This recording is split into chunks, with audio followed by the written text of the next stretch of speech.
আসসালামু আলাইকুম। সবাইকে স্বাগত জানাচ্ছি আমাদের এমপ্লয়াবিলিটি 360 কোর্সের প্রথম সেশনে। এই কোর্সটি আমাদের জন্য কেন প্রয়োজন, শুরুতেই আমরা এই ব্যাপারে কিছু কথা বলবো।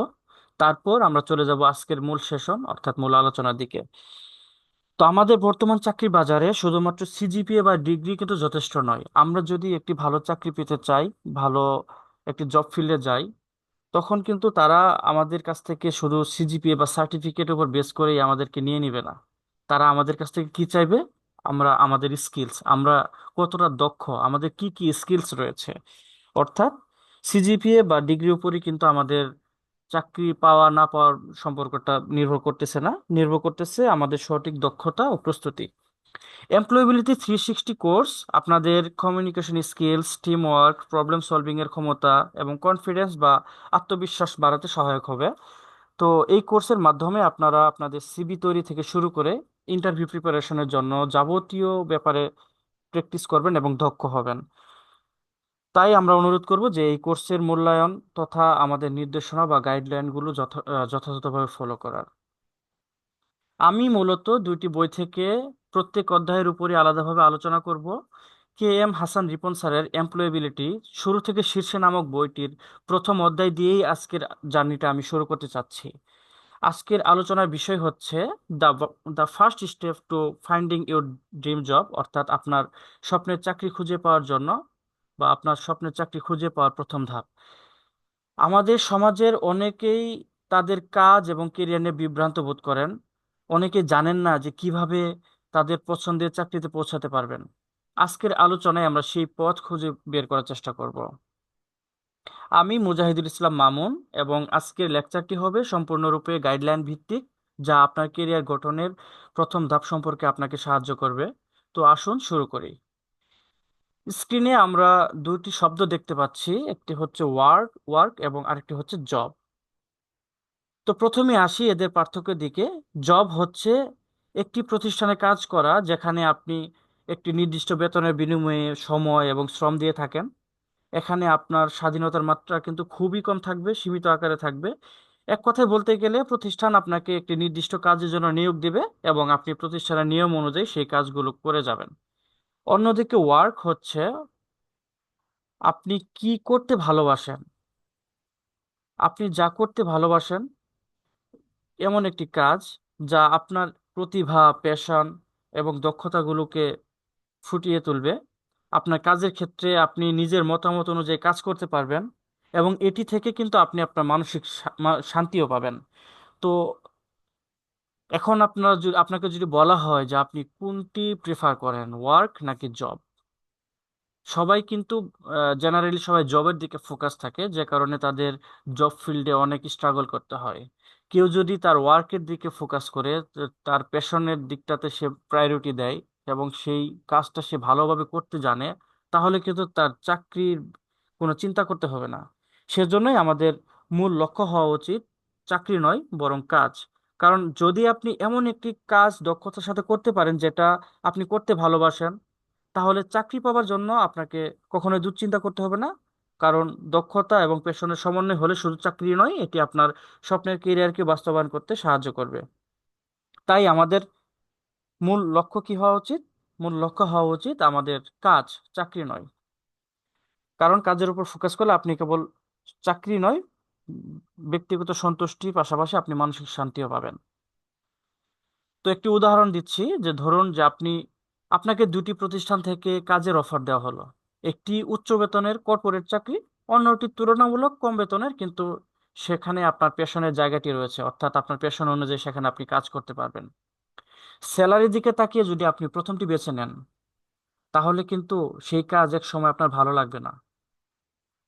সেই কাজটি হয়তো কিছুদিন পরেই আপনার সেই চাকরির প্রতি বিরক্তি চলে আসবে, মানসিক তৃপ্তি হারিয়ে ফেলবেন, মানসিক অবসাদে ভুগবেন। অপরদিকে যদি দ্বিতীয় প্রতিষ্ঠানটি বেছে নেন, অর্থাৎ যেখানে আপনার প্যাশন রয়েছে, যে কাজটি আপনি করতে ভালোবাসেন, তাহলে ইনশাল্লাহ আপনি সেই কাজের মাধ্যমেই আপনার দীর্ঘমেয়াদী সফলতা খুঁজে পাবেন। অনেকে আছেন যারা প্রতিদিন সকালে উঠে আক্ষেপ করেন আর ভাবেন, আমার চাকরি নিয়ে আমি খুব বিরক্তি বোধ করি, আমি আমার চাকরিকে ঘৃণা করি। সকালে ঘুম ভাঙলেই মনটা বিষণ্ণ হয়ে যায়, এটা ভেবে যে আজ আবারও অফিস আছে, আবারও বিরক্তিকর মুহূর্তগুলো সামনে আসতেছে, প্রস্তুতি নিতে হবে, গাধার মতো খাটতে হবে। এই ধরনের অনুভূতিগুলো কেন আসে? কারণ এই কাজটি আপনার প্যাশনের সাথে মিলছে না। অনেক সময় শুধুমাত্র অর্থ উপার্জনের জন্যই আমরা আমরা এখন কাজ করি, যা আমাদের পছন্দ না। ফলে এই কাজটি ধীরে ধীরে বিরক্তিকর একটি পর্যায়ে চলে যায় এবং পরবর্তীতে সেটি নিয়ে আমরা অস্বস্তি বোধ করি।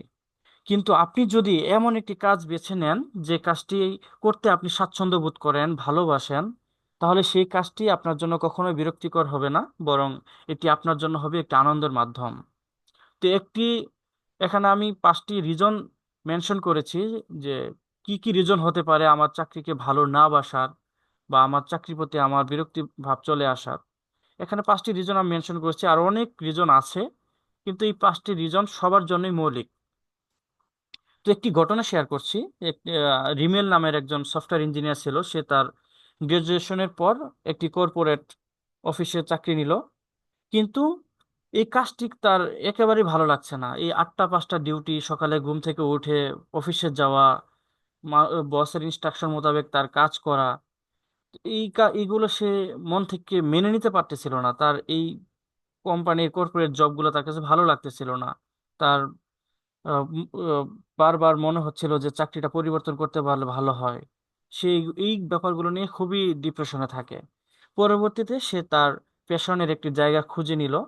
সে তার ফটোগ্রাফিকেই প্যাশন হিসেবে কনসিডার করলো এবং এই ডে বাই ডে সে একটি কোর্সের মাধ্যমে সে ফটোগ্রাফি ভালোভাবে আয়ত্ত করে নিল, অর্থাৎ শিখে নিল এবং পরিকল্পনা করে সেটিকেই তার কেরিয়ার দিকে নিয়ে যাওয়ার চেষ্টা শুরু করলো।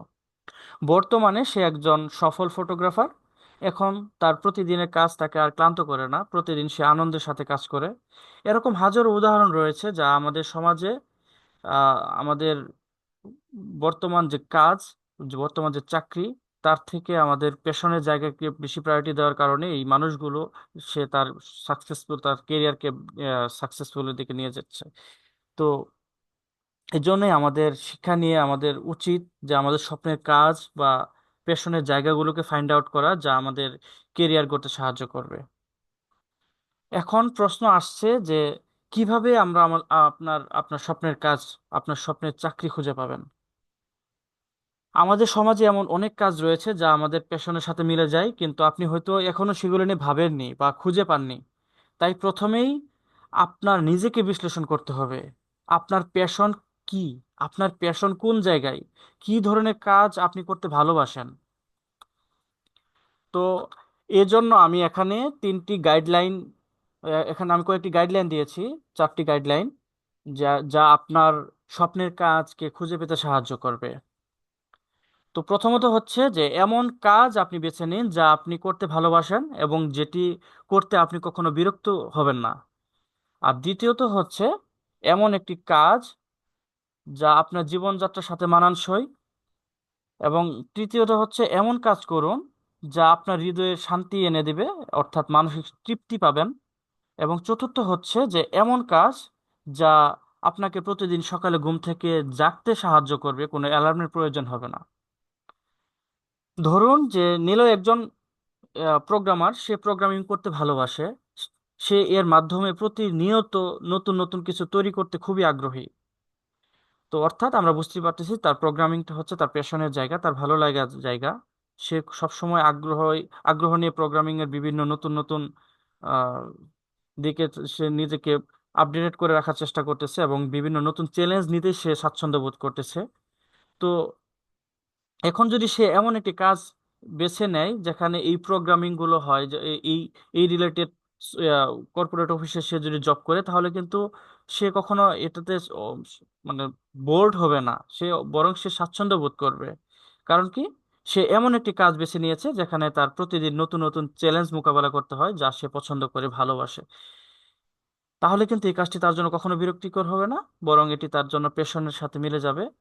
এবং নীলের মতো যদি আপনিও আপনার কেরিয়ারকে পরিকল্পিতভাবে সার্থকতার দিকে নিয়ে যেতে চান, তাহলে আপনাকে প্রথমত এমপ্লয়াবিলিটি সম্পর্কে ভালোভাবে জানতে হবে। এবার আসি এমপ্লয়াবিলিটি বা কর্মসংস্থান যোগ্যতার সংজ্ঞায়। এমপ্লয়াবিলিটি এমন একটি ক্ষমতা যা আমাদেরকে কাজ পাওয়ার জন্য যোগ্য করে তোলে এবং আমাদের কাজের পরিবেশে সফল হতে সাহায্য করে। উইকিপিডিয়ার মতে এমপ্লয়াবিলিটি বলতে বোঝায় একজন ব্যক্তির সেই গুণাবলী যা তাকে চাকরি পেতে বা ধরে রাখতে সক্ষম করে। এমপ্লয়াবিলিটি বা কর্মসংস্থান যোগ্যতার মূলত চারটি মূল স্তম্ভের উপর গঠিত। এগুলো হচ্ছে কি: skills, knowledge, attribute and values. এই চারটি গুণাবলী যদি একটি ব্যক্তিকে চাকরি পেতে ও চাকরি বাজারে টিকে রাখতে সাহায্য করে, তাহলে আপনি বুঝতে পারবেন যে এই চারটি গুণাবলীর মাধ্যমেই সে তার কাঙ্ক্ষিত ক্যারিয়ার দিকে পৌঁছাতে পারবে। উদাহরণস্বরূপ, একজন ডাক্তার যদি শুধুমাত্র তার শিক্ষাগত যোগ্যতা বা মেডিকেল জ্ঞান দিয়েই কিন্তু সে জনপ্রিয়তা পেতে পারে না, বা সে তার কেরিয়ার দিকে সাকসেস হতে পারবে না যতক্ষণ পর্যন্ত সে তার রুগীদের মনোভাব ভালোভাবে না বুঝতে পারবে, রুগীদের সাথে তার ভালো আন্ডারস্ট্যান্ডিং না হবে। একজন ডাক্তার যদি তার পেশাদারিত্ব বজায় রেখে রোগীদের সাথে ভালো আচরণ করতে পারে, তবে তার কর্মসংস্থান যোগ্যতা এবং জনপ্রিয়তা দিন দিন অনেক বৃদ্ধি পাবে। এবার আমি একটি বিশেষ মডেলের দিকে যাচ্ছি, যেটির নাম হচ্ছে ইকিগাই মডেল। এটি একটি জাপানি ধারণা। এই মডেলের মাধ্যমে আমরা বুঝতে পারি যে কিভাবে জীবনের চারটি ভিন্ন দিক একসাথে মিলে আমাদের জীবনের উদ্দেশ্য গঠন করে। এই চারটি দিক কি? এই চারটি দিক হচ্ছে: আপনি কি করতে ভালোবাসেন, আপনি কোন কাজে দক্ষ, এটি পৃথিবীর জন্য প্রয়োজন আছে কিনা বা পৃথিবীর প্রয়োজনীয়তা কি, এবং আপনি কোন কাজে অর্থ উপার্জন করতে পারেন। এই চারটি অংশের সমন্বয়ে একটি ব্যক্তি তার জীবনের উদ্দেশ্য খুঁজে পাবে। তো উদাহরণস্বরূপ যদি আমি আপনাকে একটি ঘটনা বলতে চাই, তাহলে একটি ঘটনা আমি চারটি সমন্বয়ে বলা যেতে পারে যে সাদিয়া একজন সোশ্যাল ওয়ার্কার অর্থাৎ সমাজকর্মী। সে সমাজের প্রয়োজন অনুযায়ী দক্ষতার সাথে বিভিন্ন সমস্যার সমাধান করতে করতে থাকে করেন, এবং আহ, এটি তার ভালোবাসার একটি কাজ। সে এটি খুবই ভালোবাসে, এনজয় করে। এই কাজের মাধ্যমে তার সমাজের উন্নয়নের ক্ষেত্রে গুরুত্বপূর্ণ ভূমিকা রাখার পাশাপাশি সে কিন্তু অর্থ উপার্জন করতেছে। তো এই চারটি দিক একসাথে মিলিয়ে তাকে তার জীবনের প্রকৃত অর্থ খুঁজে পেতে সাহায্য করছে। আমরা ইতিমধ্যে ইকিগাই মডেলের চারটি মূল উপাদান নিয়ে আলোচনা করেছি। এই উপাদানগুলো হলো: হোয়াট ইউ লাভ, আপনি কি ভালোবাসেন; what you are doing, what you are good at, আপনি যে কাজে দক্ষ; হোয়াট দ্য ওয়ার্ল্ড নিডস, বিশ্বের যা প্রয়োজন; এবং লাস্ট হচ্ছে what you can be paid for, যে কাজের জন্য আপনি অর্থ পেতে পারেন। এবং বলেছি যে এই চারটি বৃত্তের মধ্যকার সম্পর্ক এবং সংমিশ্রণে আপনার জীবনের উদ্দেশ্য বা লক্ষ্য খুঁজে পেতে আপনি সমর্থ হবেন। তো এখন আমরা দেখব যে যখন এই চারটি দিক একসাথে মেলে তখন কিভাবে জীবনের বিভিন্ন লক্ষ্য বা উদ্দেশ্য গঠিত হয়। চলুন একে একে দেখে নিই। প্রথমত আমরা দেখতে পাচ্ছি এখানে passion, what you love and what you good at. এই দুটি বৃত্তের মাঝখানে, এই দুটি বৃত্তের সমন্বয়ে গঠিত হয়েছে একটি প্যাশন, অর্থাৎ আপনি যা করতে ভালোবাসেন এবং যেটিতে আপনি দক্ষ, সেই কাজের মিশ্রণে আপনার আগ্রহ বা প্যাশন তৈরি হয়। কিন্তু প্যাশন থাকলেও যদি আপনি এর মাধ্যমে অর্থ উপার্জন করতে না পারেন, তাহলে কিন্তু এটি আর্থিকভাবে স্থিতিশীল হবে না, আপনার আগ্রহের জায়গাটা বেশি দিন টেকসই হবে না। আর একটি ওয়ার্ড আমরা এখানে দেখতে পাচ্ছি, মিশন। সেটি হচ্ছে হোয়াট ইউ লাভ এবং হোয়াট দ্য ওয়ার্ল্ড নিডস। এই দুটি বৃত্ত যেখানে একত্রিত হয়েছে সেখানে আমরা মিশন নামের মিশন দেখতে পাচ্ছি। অর্থাৎ আপনি এমন কাজ করতে ভালোবাসেন যা সমাজের জন্য প্রয়োজন, তাহলে সেই কাজকে আপনি মিশন বানিয়ে আপনি সমাজের জন্য কাজ করতে পারবেন। তবে এটি যদি আপনার অর্থ উপার্জনের উপায় খুঁজে না পায়, এটি যদি আপনার জন্য অর্থ উপার্জনের ব্যবস্থা করে দিতে না পারে, তাহলে কিন্তু দীর্ঘমেয়াদে এটি আর্থিকভাবে টিকে থাকবে না। এবং আরেকটি ওয়ার্ড এখানে দেখতে পাচ্ছি, সেটা হচ্ছে ভোকেশন। ভোকেশনটি হচ্ছে what what the world needs and what you can be paid for. এই দুটি বৃত্ত যখন একত্রিত হয় তখন তৈরি হয় ভোকেশন। এখানে আপনি এমন কাজ করছেন যা সমাজের জন্য প্রয়োজনীয় এবং সেই কাজের জন্য আপনি অর্থ উপার্জন করতে পারেন। কিন্তু সেই কাজটি যদি আপনার প্যাশনের সাথে মিলে না যায়, সেই কাজটিতে যদি আপনার প্যাশন না থাকে, তাহলে এটি আপনার কাছে তৃপ্তিকর হবে না। এবং লাস্ট যেটি পাচ্ছি সেটি হচ্ছে profession, what you are good at and what you can be paid for. এই দুটি সমন্বয়ে আপনার প্রফেশন গঠিত হয়। আপনি কোন কাজে দক্ষ, সেই কাজের জন্য আপনি অর্থ উপার্জন করতে পারেন, বা আপনার যে দক্ষতার জায়গা থেকে আপনি অর্থ উপার্জন করতে যদি পারেন, তাহলে এরকম কাজকে আপনি প্রফেশন হিসেবে বিবেচনা করতেই পারেন। তবে সেই কাজ যদি আপনার প্যাশনের সাথে না মেলে, সমাজের জন্য প্রয়োজনীয় না হয়, তাহলে দীর্ঘমেয়াদী ভাবে আপনি সেটিকে বহাল রাখতে পারবেন না। সবশেষে যখন এই চারটি দিক আমরা দেখতে পাচ্ছি, যদি আমরা পেশন তৈরি হয়, সেখানে মিশন ভোকেশন না থাকে, তাহলে এটা দীর্ঘমেয়াদী ভাবে আমরা টিকে রাখতে পারবো না। যদি পেশন মিশন এবং প্রফেশন ঠিক থাকে, ভোকেশন না থাকে, বা প্রফেশন ভোকেশন মিশন সব ঠিক আছে কিন্তু সেটি আপনার পেশনের জায়গা না, তাহলে কিন্তু এই কাজটি আপনার জন্য দীর্ঘমেয়াদী ভাবে আপনি বহাল রাখতে পারবেন না, আপনি এই কাজকে এনজয় করতে পারবেন না, এই কাজে আপনি টিকে থাকতে পারবেন না। আপনি আপনার জীবনের উদ্দেশ্য থেকে আপনি ছিটকে পড়ে যাবেন। সেজন্যই আমরা সব শেষে আমরা বলতে পারি যে যখন এই চারটি দিকের মধ্যে পুরোপুরি সংমিশ্রণ ঘটে, অর্থাৎ আপনি এমন কাজ খুঁজে পান যা আপনি করতে ভালোবাসেন, যাতে আপনি দক্ষ, যা সমাজের জন্য প্রয়োজন, এবং যা আপনার জীবিকার জন্য অর্থ প্রদান করে, তখনই কিন্তু আপনি এই ইকিগাই খুঁজে পাবেন। একটি জীবনে এটি আপনার জীবনের উদ্দেশ্য পরিপূর্ণ করতে এবং তৃপ্তি আনতে আপনাকে সাহায্য করবে। তখন কিন্তু এই কাজ আপনাকে প্রতিদিন সকালে ঘুম থেকে জাগতে সাহায্য করবে। ঘুম থেকে উঠে আপনার অবসাদে ভুগতে হবে না, আপনার কাজ নিয়ে আপনাকে দুশ্চিন্তা করতে হবে না। আপনার জীবনে মানসিক এবং আর্থিক দুই দিক থেকে আপনি তৃপ্তি পাবেন। এইভাবে আমরা ইকিগাই মডেলের প্রতিটি সংযোগ এবং অংশের মাধ্যমে আমরা বুঝতে পারি যে কিভাবে জীবনের বিভিন্ন দিক একসাথে মিলিত হয়ে আমাদের জীবনকে পূর্ণাঙ্গ এবং উদ্দেশ্যমূলক করে তোলে। আমরা এতক্ষণ আলোচনা করলাম ইকিগাই মডেল নিয়ে, এবং তা সংক্ষিপ্তভাবে দেখানো হয়েছে। তো আমরা এখন বুঝে গিয়েছি যে কি, কেন এবং কিভাবে আমাদের জীবনকে সুন্দর করতে ইকিগাই মডেল সাহায্য করে। আমি আবারও সামারাইজ করব আপনাদের সুবিধার্থে যে ইকিগাই মডেলটি আমাদের ইকিগাই মডেলের বিভিন্ন অংশের সংমিশ্রণে, অর্থাৎ এই চারটি অংশের সংমিশ্রণে আমরা কিভাবে আমাদের জীবনে গুরুত্বপূর্ণ উদ্দেশ্যগুলো খুঁজে পাই। একটি হচ্ছে, প্রথমত আলোচনা করেছিলাম যে প্যাশন, আপনি কি ভালোবাসেন এবং আপনি কোন কাজে দক্ষ। তারপর বলেছিলাম মিশন, আপনি যা ভালোবাসেন এবং পৃথিবীকে এটি কতটা প্রয়োজন পৃথিবীর জন্য। এবং তৃতীয়ত বলেছিলাম ভোকেশন, পৃথিবীতে এটি কতটা প্রয়োজন, বা অর্থাৎ পৃথিবীতে যা প্রয়োজন এবং আপনি কোন কাজে অর্থ উপার্জন করতেছেন তার সংমিশ্রণ। এবং লাস্ট যে টপিকটি বলেছিলাম সেটি হচ্ছে প্রফেশন, আপনি যে কাজে দক্ষ এবং সেই কাজে আপনার অর্থ উপার্জন করতে সক্ষম হন। আশা করছি এই চারটির সংমিশ্রণে আপনার জীবনের প্রকৃত উদ্দেশ্য আপনি খুঁজে পাবেন। তো এখন আমরা আলোচনা করব 360 মডেল নিয়ে। এই 360 মডেলের চারটি প্রশ্নের উপর ভিত্তি করে গঠিত।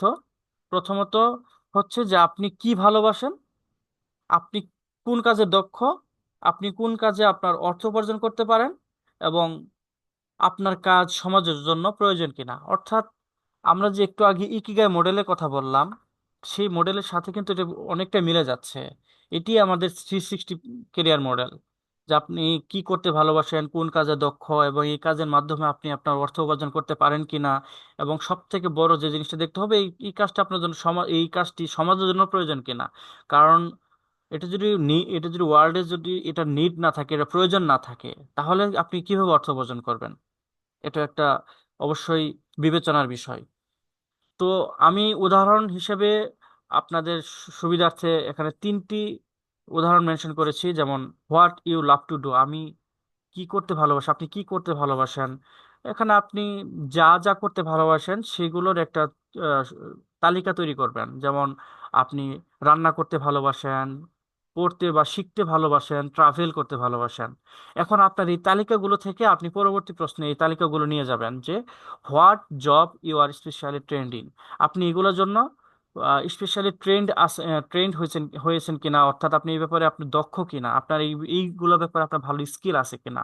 তো এখানে আপনি দেখলেন যে হ্যাঁ, আপনি পড়তে ভালোবাসেন, ট্রাভেল করতে ভালোবাসেন, কিন্তু আপনার এই ব্যাপারে স্কিলগুলো খুবই কম। তবে আপনি যদি স্কিলের দিকে চিন্তা করেন, তাহলে আপনার দুইটি স্কিল আছে, একটি হচ্ছে রান্না করা স্কিল, আর একটি হচ্ছে যে আপনার কম্পিউটার স্কিলস। তাহলে আপনি এখানে এখানে একটি আপনি ব্রিজ তৈরি করতে পারেন যে প্রথম প্রশ্ন আর দ্বিতীয় প্রশ্নের মধ্যে কোন জিনিসটা মিলে যাচ্ছে। আপনি দেখতে পাচ্ছেন যে আপনি রান্না করতে ভালোবাসেন এবং আপনি রান্না করার ব্যাপারে দক্ষ। তাহলে কিন্তু আপনি পেয়ে গেলেন যে হ্যাঁ, আপনি রান্নার দিকে আপনি ফোকাস করতে পারেন। তৃতীয় যে প্রশ্ন হচ্ছে, which work can meet basic needs. কোন কোন ওয়ার্ক, কোন কাজটি আপনার বেসিক প্রয়োজনগুলো মেটাবে। তো আপনার সমাজের জন্য, আপনার জন্য বেসিক প্রয়োজনগুলো মেটাবে। তো এখানে আপনি আবার এখানে আমি দুটি উদাহরণ দিয়েছি যে I work as a hotel chef, আমি হোটেলে শেফ হিসেবে আপনি কাজ করতে পারি, এই ব্যাপারে আমি ব্লগ সাইট তৈরি করতে পারি। আচ্ছা, তাহলে আমি বুঝিয়ে গেলাম যে হ্যাঁ, তাহলে আমি আমার রান্নার স্কিলটাকে আমি এখানে কাজে লাগাতে পারি। তো তিনটির সাথেই কিন্তু আমাদের এই রান্নার ব্যাপারটা মিলে গেছে। এখন আমি চতুর্থ যে প্রশ্নটি এখানে জুড়ে দিয়েছি সেটি হচ্ছে, which work contribute to social development. আপনার এই কাজ, কোন কাজটি আপনার সোশ্যাল ডেভেলপমেন্টে বা সামাজিক উন্নয়নে সাহায্য করবে। তো আপনি যেহেতু রান্নার স্কিলটা নিয়েছেন, আপনি রান্না করতে পারেন ভালো, তাহলে আপনি এটা থেকে আপনি ফাইন্ড আউট করবেন যে এটা আসলেই সমাজের জন্য প্রয়োজন কিনা। হ্যাঁ, অবশ্যই প্রয়োজন। আপনি আপনার এই যে sharing recipes to personal blog site, আপনার ব্লগ সাইটের মাধ্যমে আপনার রেসিপিগুলো আপনি শেয়ার করতে পারেন। আপনি ইয়াং পিপলদেরকে ট্রেন করতে পারেন। আপনি বিভিন্ন মিটিং বা সেমিনারে আপনি পার্টিসিপেট করতে পারেন আপনার এই স্কিলগুলো নিয়ে। তো এরকম ভাবে যদি আপনার কোনো স্কিল এই চারটি প্রশ্নের সাথে মিলে যায়, 90 ডিগ্রি, 90 ডিগ্রি, 90 ডিগ্রি, 90 ডিগ্রি, অর্থাৎ 360 ডিগ্রি, আমরা বুঝে যাচ্ছি যে প্রত্যেকটা প্রশ্নই কিন্তু আপনার এক একটি মানে সেক্টর বা ডিগ্রি হিসেবে কাউন্ট করা হচ্ছে। তো আপনার যদি কোনো একটি অ্যাট্রিবিউট বা আপনার ভালোবাসার জায়গা, আপনার ভালো যে কাজ করতে ভালোবাসেন সেই কাজগুলো আপনি ফাইন্ড আউট করার পর যদি এই কাজগুলোকে আপনি এক একে সবগুলো প্রশ্নের সাথে আপনি সামঞ্জস্য রেখে একটি ফাইনাল সিদ্ধান্তে আসতে পারেন, তাহলে আমরা বলতে পারবো যে হ্যাঁ, আপনার 360 career model is okay for you. তো এখন আপনাদের কাজ হলো নিজেদের জন্য একটি 360 ডিগ্রি কেরিয়ার প্ল্যান তৈরি করা। এই পরিকল্পনা তৈরি করতে হলে আপনাকে আপনার প্যাশন, দক্ষতা এবং সমাজের প্রয়োজনের সাথে সামঞ্জস্য রেখে আপনার, অর্থাৎ আপনার কাজের সংমিশ্রণ খুঁজে তা বের করতে হবে। এবং এটি চূড়ান্তভাবে করতে হলে আপনার নিজেকে নিয়ে গভীর বিশ্লেষণ করতে হবে। এই ব্যাপারে পরবর্তী সেশন অর্থাৎ 3 এবং 4-এ আমরা আলোচনা করব। ততক্ষণে আপনি আপনার সম্ভাব্য 360 ডিগ্রি কেরিয়ার পরিকল্পনাটি সাজিয়ে ফেলুন। আশা করছি এটি আপনার জন্য খুবই কাজে আসবে। এবং পরবর্তীতে এই 360 ডিগ্রি কেরিয়ার প্ল্যান নিয়ে যখন আপনারা আমার সাথে ডিসকাস করবেন, আমাদের স্যারের সাথে ডিসকাস করবেন, তখন আশা করছি যে আপনারা সাকসেসফুলি আপনাদের কেরিয়ারটা সাজাইতে পারবেন। তো ধন্যবাদ সবাইকে আজকের এই সেশনটিতে ভালোভাবে মনোযোগ দিয়ে আমার সেশনটি উপভোগ করার জন্য। আজ আমরা শিখলাম কিভাবে আমাদের স্বপ্নের কাজ খুঁজে পাওয়া সম্ভব এবং ইকিগাই মডেলের মাধ্যমে আমরা কিভাবে আমাদের জীবনের উদ্দেশ্য খুঁজে পেতে পারি, প্যাশন এবং দক্ষতা এবং পাশাপাশি সমাজের প্রয়োজনের সঠিক সমন্বয় তৈরি করে কিভাবে আমরা সফল ক্যারিয়ার করতে পারি, অর্থাৎ 360 ডিগ্রি প্ল্যান আমরা করতে পারবো। তো এই লেকচার থেকে আশা করছি আপনারা কিছুটা হলেও উপকৃত হয়েছেন। তো আজকের লেকচার আমি এখানেই শেষ করছি। আপনারা আজকে সেশন থেকে যা শিখতে পেরেছেন তার উপর ভিত্তি করে আপনারা আপনার কেরিয়ার পরিকল্পনাগুলো সাজিয়ে ফেলুন। আপনার যদি আজকের বিষয়বস্তু সম্পর্কে কোনো প্রশ্ন থাকে অথবা কোনো ব্যাপারে বিস্তারিত আলোচনা করতে চান বা শুনতে চান, তাহলে অবশ্যই আমাদের সাথে যোগাযোগ করবেন। স্ক্রিনে দেখানো এখানে ইমেল, আমরা সবসময় ইমেলকে প্রিফার করি। তো আপনারা এই ইমেইলে আমাদের সাথে যোগাযোগ করতে পারেন। তো আবারও ধন্যবাদ এবং পরবর্তী লেকচারে আবারও দেখা হবে। ততক্ষণ সবাই ভালো থাকুন, সুস্থ থাকুন। আসসালামু আলাইকুম।